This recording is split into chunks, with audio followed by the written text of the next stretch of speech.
This is an MOU. It's not legally enforceable, is it? This is a voluntary initiative that Basically, these 8,000 retail shops are taking part in. You're not going to be able to hold them accountable to this. Every citizens produce 1.25 kilo of waste every day. And where does all this waste going to? The government is planning 18 new WTE facilities by 2040. And you know this. There are serious concerns over the environmental and public health implications of waste to energy. So why is this the path that the government wants to take? There's a reason why I need to come to BFM.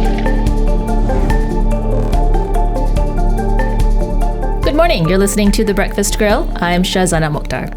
Arguably one of the ministries that has the most direct impact on the day-to-day lives of Malaysians, but perhaps that gets overlooked in comparison to more flashy portfolios, is the Ministry of Housing and Local Government.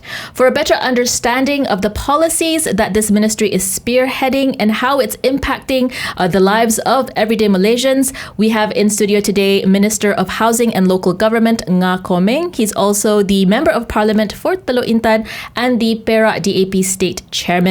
Kor Ming, good morning. Welcome to the Breakfast Grille. Good morning. Salam Malaysia Madani to all. Now, the title of your ministry is self-explanatory, housing and local government, but this doesn't fully capture your portfolio of responsibilities. So how would you describe what your job is as the minister? What does it encompass? KPKT, or the Ministry of Housing and Local Government, basically have a major task of reshaping, reforming, and also that covers many aspects of life that actually have direct impact on the people's daily living. We cover housing, local government, street and country planning, National Landscape Department, fire brigades, pawn shops, money lendings, and many more. And then, of course, we also chair the National Circular Economy Council. That's why KPKT has a very important role to play with regards to the people's well-being. I've always been curious as to why pawnbroking and community credit is under KPKT, because it does seem incongruous to everything else that the ministry does. How would you explain why this falls under your responsibility, or is this something you inherited? Basically, of course, historically, anything to do with community building, for example, landscape, pawn shop, money lending within communities. That's why we call it Bahagian Credit Community, which is all and anything under community building is closely related to the local council. Okay. So that's why it is under this ministry. All right. It's related to the community. Definitely. Okay. Interesting that. How much do your functions overlap with that of other federal ministries? Because I think that many of what you oversee, such as urban planning, township development, they're also under the purview of different entities like the Federal Territories Ministry or the Ministry of Rural Development. How do you coordinate your work with colleagues in the cabinet? Definitely. Malaysia is a federation. We have a 3-tier government, which is federal government, state government, and local council. All these 3-tier government must work together as a team in order to perform better. And of course, under the Madani aspiration, all ministries have to work under the concept of stronger together and unity in diversity. This is also the tagline of KPKT. With regards to the jurisdiction, of course, it's all spelled out clearly under the law. But however, it doesn't stop us from working together. For instance, we even form collaboration with the Ministry of Health. Under the KPKT, we have the helicopter under the Fire and Brigades Department. So we work together with the Ministry of Health. They used to engage flying doctors to transport passengers to the hospitals for emergency operation. That cost the ministry nearly 20 million per year. But when they utilize our facilities, we managed to save the people 15 million per year. So you just imagine, in 5 years term, we actually saved 75 million. That is one of the classic example. Despite the fact that it may be not our jurisdiction, but with the spirit that we work together as a team, we actually can perform better and more effective and efficient. All right. So you're saying that there's no confusion as to who is doing what. Everybody has very clear guidelines. They know what they're overseeing, and anything else is just cooperation together. Of course, definitely it's more important that under the leadership of Prime Minister Dato Sri Anwar Ibrahim, he has been emphasized that we must not work in silo. All ministry must work together as a team. We don't compete, but we complement each other. That is a very important spirit. That's why the word team, TEAM, stand for together, everyone, achieve more. Okay, I understand the Mydin government is a fan of acronyms. And beyond federal entity corporation, I would say your biggest groups of stakeholders are, of course, the local government councils or PBTs, of which there are 156 across the country. Now, these PBTs are at the same time under the authority of the respective state governments. So what is the jurisdiction of KPKT and what comes under state government responsibility when it comes to running the PBTs? With regards to the local council, you are right. We have 156, and we have three category of local councils. First is, of course, city council, Bandaraya. For example, like DBKL, Subang, PJ, Ipoh. And the rest, then second tiers, we have Majlis Perbandaran. Then, of course, last but not the least, is the district council, Majlis Daerah. All these 156 local councils are clearly spelled out as under the joint list of the federal constitution, which means the federal and the state share the power with regards to the running of the local council. At the federal level, we formulate the policy, we allocate allocation, we of course give directive, and then to make sure that they follow the policies. In terms of implementation, the state helps us. And then appointment of the local councillors are also done by the state government. So therefore, different states and federal have different role to play. So that if we know that our role is clear, okay, of course, there are some certain grey area. But with regards to implementation, so far the system is working well. Of course, there are rooms of improvement. What are those grey areas that you talk about? For instance, okay, the appointment of the city councils, Datuk Bandar, for instance, it sometimes comes from the state, but of course the federal have a say, because many of the Datuk Bandar is actually the PTD officer. In Bahasa, they call Pegawai Takbir and Diplomatic, and that is under federal.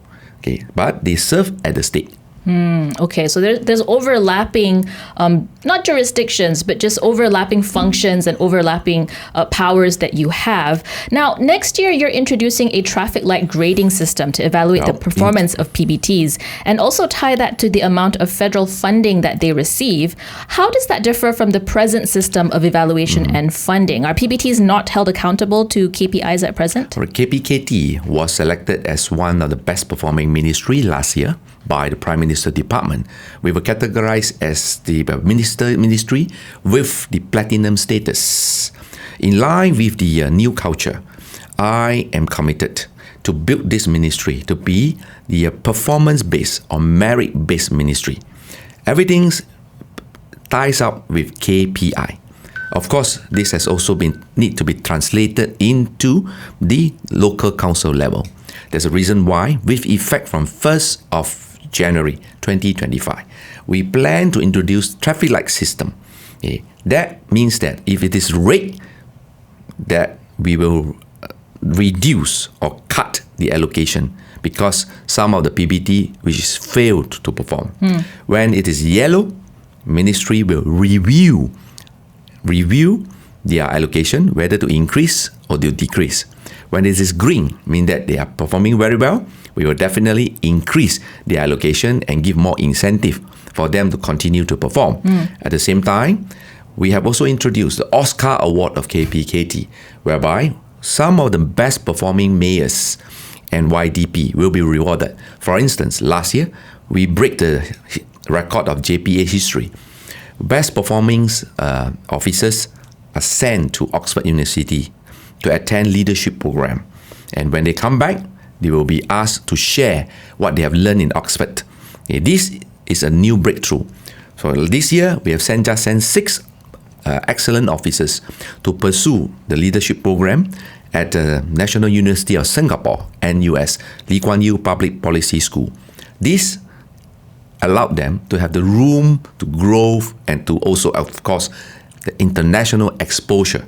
That will make them, when they come back, they can look at the subject matter from a fresh perspective and of course to give us some inspiration and the new ideas that they pick up from their overseas learning. This is very interesting, Kor Ming, in the sense that you're actually trying to upskill the human capital of KPKT and of the different PBTs and people involved. So for them to unleash their full potential. And I can see how that would improve morale. I do want to know, though, how do you determine the allocation to the different PBTs? What is the current system for that? The current system is according to different category and the numbers of the taxpayers and the residents. For instance, for the district levels, they are allocated to certain sum based on the numbers of your population. Okay. The more population, the more allocation you will be given. I think that makes sense. There's logic. Okay. Right? All right. I wonder, though, the evaluation process, it's a traffic light system based on KPIs, but how will you guarantee that it's going to be fair? Because not all state governments are politically aligned with the federal government. There could be perceptions that this is yet another means for the federal government to exercise its clout over PBTs in states on the opposite side of the aisle. It's happened before, in the past. So how will you... Like what I have said before. Okay, we are aiming to make it a performance-based system. Okay, we have a clear index for all the PBT to follow. For instance, before we give allocation, before they embark on the new project, now the PBT are required to show us their feasibility studies. We want to make sure that there will be no white elephant project that actually wastes public fund. Second, they must also make sure that once it is feasible, PBT must evaluate and then come up with CBA, what we call cost-benefit analysis. We want the value for money. We want the best value for the allocation because this is taxpayers' money. Okay. Then, of course, apart from feasibility studies, CBA, then we'll look at the result. For instance, we give 5 million to Kota Baru City Council to build a market. Then we will evaluate their performance, whether the quality of work is shoddy or they actually exceed the benchmark. Okay, that we have a very comprehensive index for all the PBT to follow. It is fair and transparent. Does this mean that this wasn't the system before? There was no objective means of measuring? We do have, but this is an improvised version. Improvised version whereby it is even more transparent, and once at one glance you look at it, whether it's red light, yellow or green, then you will know. Are these evaluations going to be made public? There's no issue of that. Will that be on the website of KPKT when it begins next year? Exactly. Okay. All right. That's something to look out for. Kor Ming, many advocates of local council elections were disappointed when you said that local council elections weren't a priority. I think DAP has supported bringing back local government elections in the past, although admittedly this wasn't a pledge in the Pakatan Harapan GE15 manifesto. What was promised, though, was initiatives to enhance democratic participation at the local government level, which remains very opaque to a lot of the public. So what does that look like to you? What does better participation mean? Yes, we have to root at the subject matter from the right perspective. Everyone must understand, when we first took over the government, the country was unstable. We have just gone through a terrible political turmoil, the tribulations, the instability. We have even actually break the world record by changing 4 prime ministers in 5 years. That has done great damage to the national stability, and of course, that also caused the investor to lose confidence. Therefore, if you look at the subject matter based on that perspective, it was under that context I was asked the question. Of course, at that time, the top priority is to make sure that the country back to stability in order to develop and rebuild our nation. So that's like Confucius say, every successful endeavor must comply with 3 conditions. That means the right timing, the right place, and also the right people. At that time, the timing is not right. If we just recover from the political instability, and if we go to hold local government election, that you can imagine, the country, it will be busy politicking. Nobody cares to the people's well-being and to build out the economy. Okay. So therefore, we have planned, but not now. Okay, the first 5 years, we have set the target. So not before GE16. Yes. If the unity government or if the Madani government comes back after GE16, then maybe you'll consider local government Then elections. we will look at the right timing. Like what I say, it has to comply with right timing, right place, and also, of course, the right people. I would like to turn to arguably the most scrutinized portfolio that you hold, and that is housing. The Madani government has pledged to build 500,000 affordable homes by 2025. What's the philosophy underpinning the government's housing initiatives? Is home ownership the main objective? Madani government believe a shelter for all is part of the good policy, because one of the 6 pillars under the Madani aspiration is the government has to be compassionate, and everyone deserve a shelter above self. Does shelter mean owning a home? Owning a home. Why owning a home? Because buying a property is one of the best way to fight inflation. It is also one of the way to create wealth and preserve wealth. Just like the BFM slogan, busy finding money. And property investment is one of the best investment. Over time, it has been proven. For instance, if you buy a land in Kuala Lumpur 50 years ago, you may sell it at 10 times or 20 times. So that is what I mean of wealth creation and wealth preservation. Okay, so in that sense, home ownership is still... That, of course, wealth is secondary. Most important is we believe Malaysians deserve nothing less. Malaysians deserve a decent home, which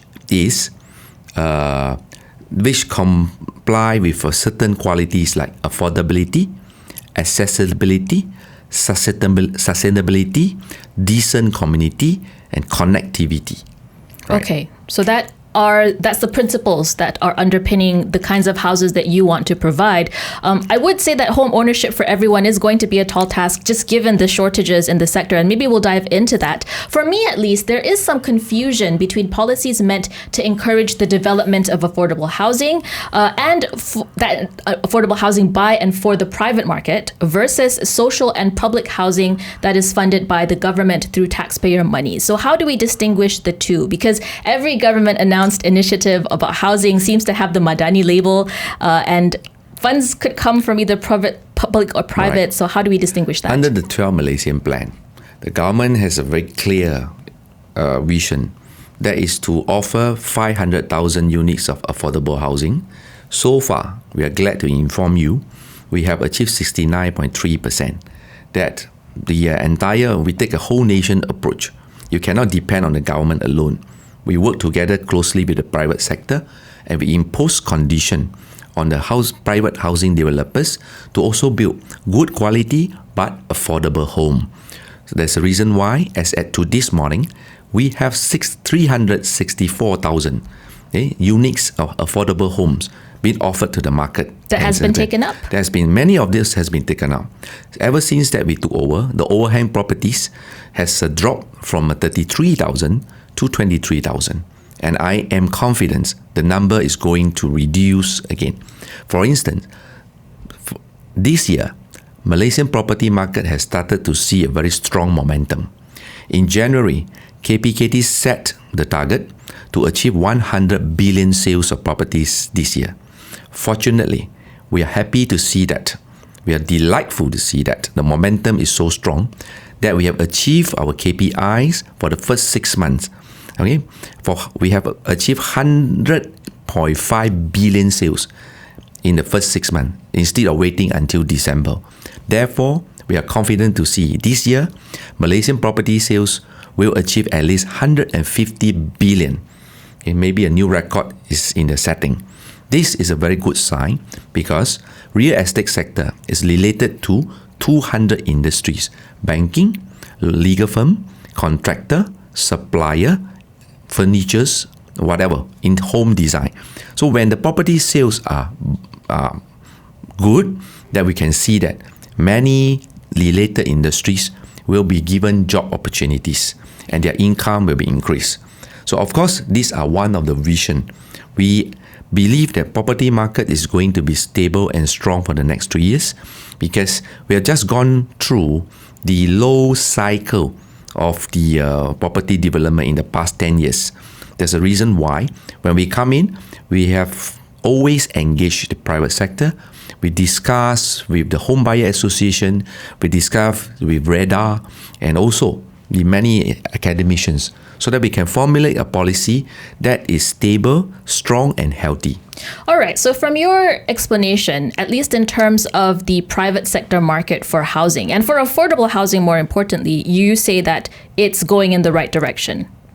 I do want to ask, though, how then do you compare that with the public housing initiatives that is being launched? This is a good question. Of course, we can't depend on the private sector to build all the affordable housing, because the number doesn't work. They need to generate profits in order for them to sustain and survive. But whereas for government, we have a social responsibility.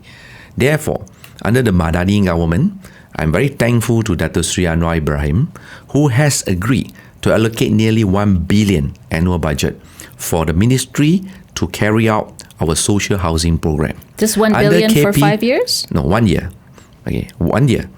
KPKT has a few programs. Number one, we have Rumah Mesra Rakyat under the SPMB. It means that any villagers who own their own land, they can apply and for us to build. SPMB will build the house for them at the price of 75,000. They only pay 55,000. Every home, the government is giving them incentive subsidy or ampao of 20,000 per home. This year, we have completed 5,000 units of RMR. Second category, to take care of the M40, we have Prima Home. Prima Home, okay, that is to cater for M40 families and selling at the affordable price from 390 to Prima Premier for 420 in Klang Valley. So this year, we will complete nearly 8,000 units, okay, for the affordable Prima Home. And now, the third category is we are coming out with PRR, called Program Residency Rakyat, benchmark against HDB Singapore and Japan, Korea, and all those developed countries. We want to make sure that we believe the PPR in the past, which is a stand-alone building, is no longer welcomed by the people. People want well-integrated housing development where under one roof they have many common facilities and of course a lot of convenience. For instance, they will have bank, ATM machine, convenience shop, surau, community hall. This will be a new concept which is going to be introduced next year. That's why we call it PRR. PRR, it will take the cost. We come up with a new policy. Any party, from the state government to private developer, so long that if they are willing to surrender their land to the ministry, we will give top priority to build PRR on their land. After I have announced it in Parliament on the 18th of March last year, we are delightful to inform you we have received 32 offers from various state governments who are willing to surrender some strategic land for us to bring PRR to their stakes. Apart from the stakes, we also have a new policy that we encourage private developers. For instance, let's say they want to build a new township for 100 acres. They can't build all high-rise, high-price condo. They also need to build affordable housing. Therefore, some developers can consider to donate, surrender 5 to 10 acres of their township to the government, and we will bring PRR to their township. I see. Okay, so the cost, by doing so, our land cost is zero. Therefore, with the limited allocation, we can build very good quality homes equipped with all facilities because the land cost is zero.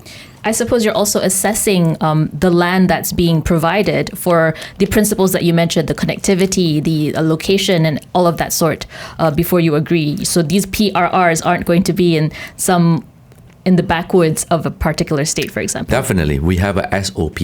Any states who surrender the land, we will have a technical team to go on the site and make that evaluation based on the requirement. So not all lands are suitable. So we only choose the land which has great potential to be well integrated into the community, that actually comply with the condition that I said. For instance, it has to be accessibility, sustainability, connectivity, affordability, and actually another aspect which is very important, to have a decent community. All right. Talk to me about the rollout of the PRRs. What is the timeline of implementation that you see? When will the first projects be launched or start being built? Wait for the right timing, Okay. but it's going to begin next year. Okay. I want to maybe just clarify something, because in August, the Prime Minister, Datuk Sri Anwar Ibrahim, announced that the housing developments in Kuala Lumpur will need to incorporate 1 or 2 blocks of Madani units. This is essentially strong-arming developers to build affordable housing alongside upscale residential developments. Is this what you were referring to when you said that developers are being asked to donate some land or some part of their development for affordable housing? Of course, it is all on voluntary basis. When it comes to the social obligation, we want to work together, like what I have said. We want to take a whole nation approach. We believe that we are actually on the same page with the private developer as well. Well, they are building, there will be a cross-subsidy scheme. For instance, we have successfully launched the first residency Madani at Old Cran Road, Taman Desa, whereby 800 units of the high-rise condo, which will be only selling at 200,000 in KL. This is unprecedented, and we managed to do it if all parties work together.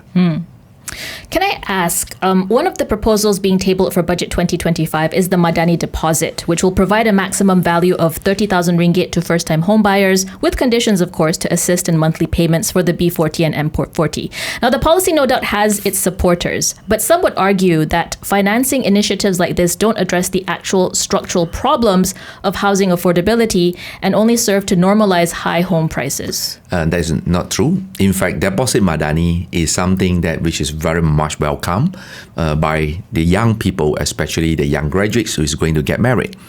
One of the main reasons why people can't afford to buy a home is bankability. For instance, Grab drivers, gig economies, because they don't have documents to support their income. Therefore, it's very difficult for them to get a bank loan. So when deposit Madani, if it's really accepted by the Ministry of Finance, we have set the program for 3 years. Every year we'll come up with certain sum. For instance, we have proposed next year, we are prepared to offer 10,000 new home buyers. Everyone aged 21 to 40 who buy their first house, ranging below the price of 500,000. The government is going to help you to pay the first deposit 10%, which is not more than 30,000. So that once the 10% issue is solved, the bankabilities will use another scheme which we call SJKP, Scheme Jaminan Kredit Perumahan. Prime Minister has approved 10 billion, a guarantee for buyers to buy their first home. So when they buy, they take the loan from Maybank or CIMB Bank, for instance, right? This bank loan will be guaranteed by the government. Therefore, with deposit Madani and SJKP, this two-pronged strategy, we basically solve the bankability issues of the youth. So that when they have this, then they will start servicing their loan, and under the Bank Negara guideline, they will be allowed to service their loan as long as 35 years. They stretch up to 35 years for them to slowly pay. Home ownership is very important. It's not only for the quality of living. There's also helps to the stability of the nation. Okay, so that's how you see this being rolled out if the government approves this for Budget 2025. So that's something we're going to watch. Can I quickly touch on the Urban Renewal Act, which is one of the legislative centerpieces affecting development? It's meant to revitalize areas that have languished, but there are concerns that this will be implemented at the expense of homeowners, since you're looking to reduce the threshold of consent needed for the termination of strata titles. Let me begin with the supreme law of the land, which is Federal Constitution. Federal Constitution has clearly spelled out that the guarantee of properties is guaranteed by the Constitution. Therefore, the worry so-called that the property will be taken away is absolutely not true. The proposed Urban Renewal Act, we have to look at the entire city landscape of the country. Singapore started urban renewal since 1989. Hong Kong started 1991. Malaysia is going to start in 2025. In other words, we are 40 years behind the initiative.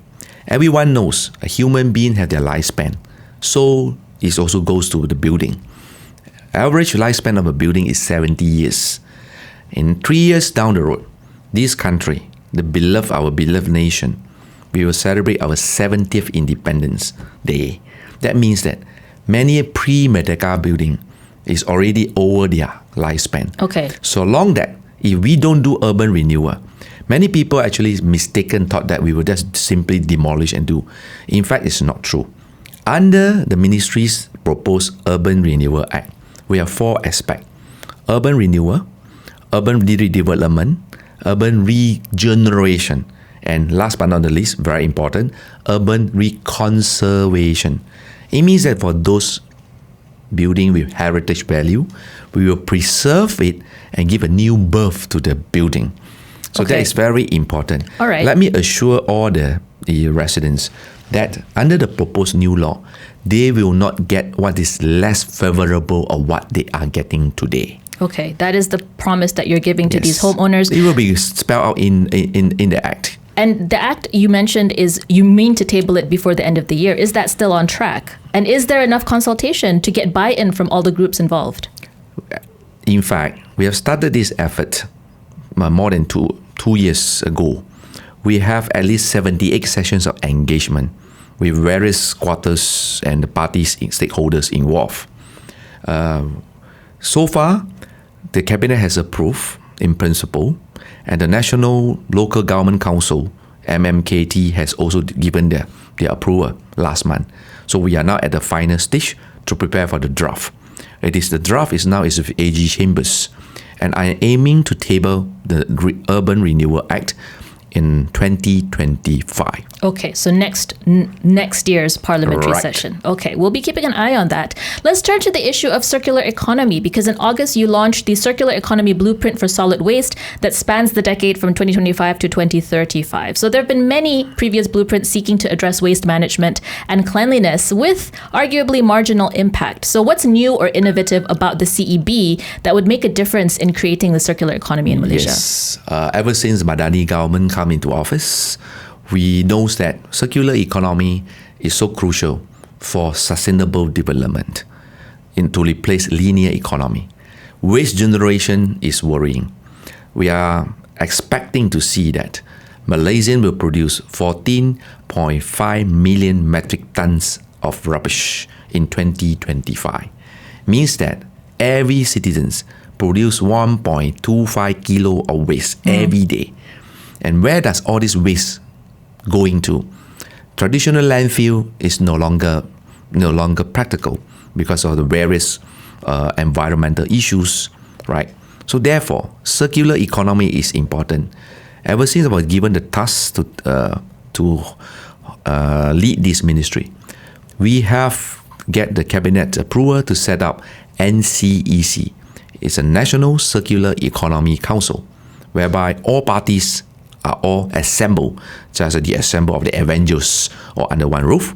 And now, NCEC has just launched the National Circular Economy Blueprint. For instance, this morning, we are going to have a mega MOU signing with more than 20 big retailers like 7-Eleven, 99 Speedmart, Lotus, AEON. All of them will be assembled and sign the MOU to say no to single-use plastic. Total numbers of shops involved in this initiative is 8,000 shops. Once the MOU is signed, we will save at least 200 million plastic bags, single-use plastic bags. So you want to reduce the use of plastic. Definitely. It's part of the circular economy plan. Yes, we have the campaign called Bring Your Own Bag. Okay. So what is going to happen is, after this signing, when we roll out the say no to single-use plastic bags, in future, when you go to 99 Speedmart, please bring your own bag. If you don't, you can purchase a bag, for instance, at $2. But when during your next trip, you bring the bag, they will buy back the bag from you. Okay. So it's called circular.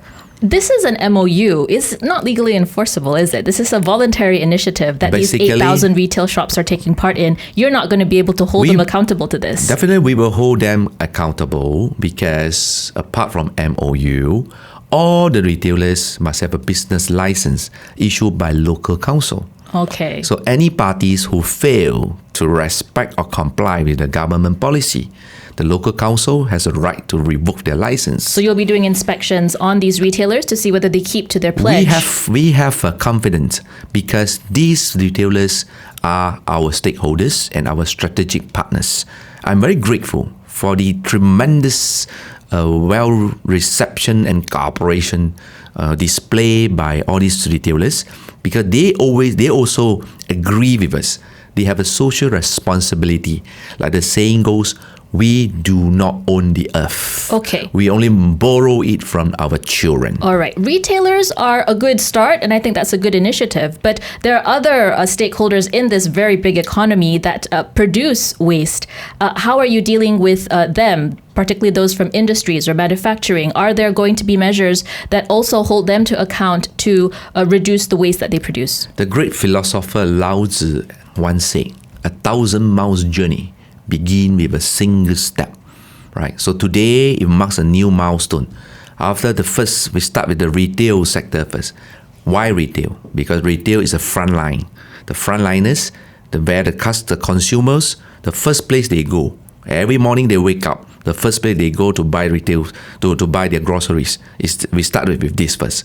Of course, next we will have according to the economic blueprints, we have lined up 5 pillars, 21 strategies, and 61 action plan, which is going to be implemented in 10 years from 2025 to 2035.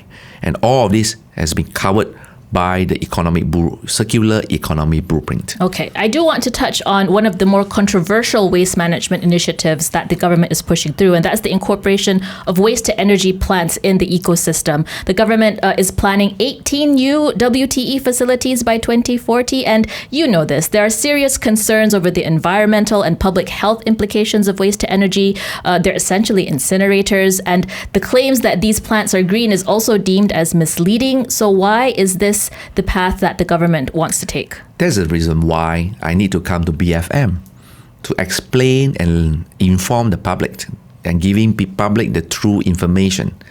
Let me begin by saying that waste to energy started in 1980s.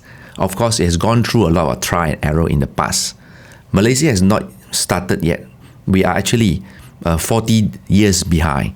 But yet, that is a blessing in disguise. What is the blessing in disguise? It means we do not repeat the mistake made by other countries. Okay. Other countries now, for instance, China, Singapore. Singapore being a small republic island, just such a small country, they are going and they have built 5 WTE. For Malaysia, we will do the best comparative studies. Singapore model, Japan model, China model. So far that we discover, the latest technologies guarantee zero trash, zero toxic, and zero landfill. They are using NASA, the latest technology, which has been proven effective by the producing no toxic at all. So when you implement this, we are going to set one of the highest standard in the world for Malaysia WTE. WTE definitely is the way forward, as is in line with our national renewable energy transition plan. Right? For example, solar, hydro, waste to energy. These are part of the ecosystem which we need to develop. We don't embark on this journey, what is going to happen? Once we have a traditional landfill, basically the surrounding 10 kilometers area will not have any single development because nobody will want to stay next to a traditional landfill. So you need to have some new technology to make sure that it is actually, we don't call it just a WT anymore. Like what we have seen in China, this is called Eco Park. It is well done, covered by a green area, and the size of the land is not that demanding. That will give us efficiency. At the same time, we have the right place to make sure that the rubbish go there. For those who really that cannot be recycled, we will be there to generate power. Okay, so you're convinced that you have a plan that is the best way forward in terms of managing waste, but there are significant populations that don't trust it or don't believe in it. Are you doing enough engagement? Are you showing them the evidence that you have in order to counter their concerns? That's why we say that we are going to begin with the exciting journey.